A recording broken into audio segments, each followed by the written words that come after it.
سلام، خوش اومدیم به یه ویدیوی دیگه. ویدیوی امروز راجع به سایت حضرات بته.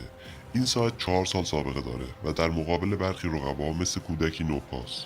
مدیر این سایت پویان مختاریه که اسمش رو توی فضای مجازی خیلیاتون شنیدین.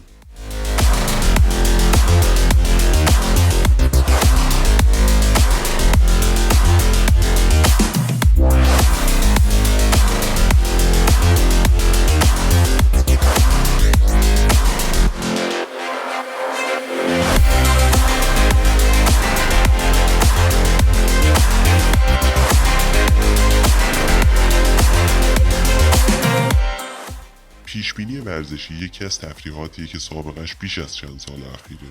توی این سایت شما نه تنها میتونین پیشبینی فوتبالی انجام بدین، بلکه میتونین روی هر ورزشی که فکرش رو میکنین پیشبینی انجام بدین.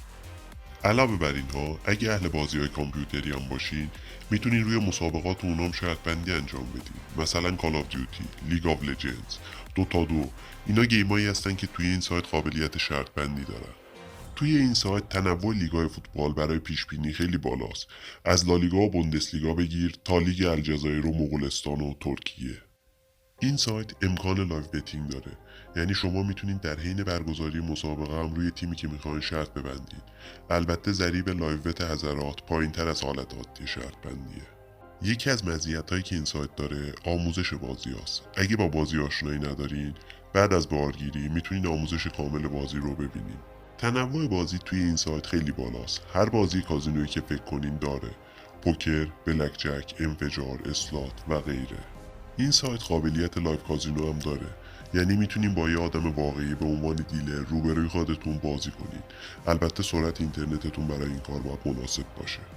برای بازی توی این سایت نیاز به ثبت نام دارین، اما ثبت نام و احراز هویت توی این سایت خیلی ساده است. این سایت اپلیکیشن موبایل هم داره که به راحتی از گوگل پلی یا اپ استور قابل دانلوده و تجربه روونتر رو به شما ارائه میده، به خصوص توی بازیهایی که نیاز به رفلکس سریع دارن. توی این سایت به روش کارت به کارت، درگاه بانکی، ووچر پرفکت مانی و ارزهای دیجیتال میتونین شارژ حساب رو انجام بدین. توجه کنین که حداقل مبلغ شارژ و برداشت 100,000 تومانه. سقف برداشت و مدت زمان برداشت با توجه به سطح کاربر تعیین میشه. توی حالت سریع توی 1 الی 5 ساعت میشه برداشت انجام داد. پشتیبانی این سایت از طریق تیکته و طبق گفته خود سایت حتی اکثر تا 5 دقیقه به مشکل شما جواب داده میشه. ممنون که با یه ویدیو دیگه همراه ما بودید.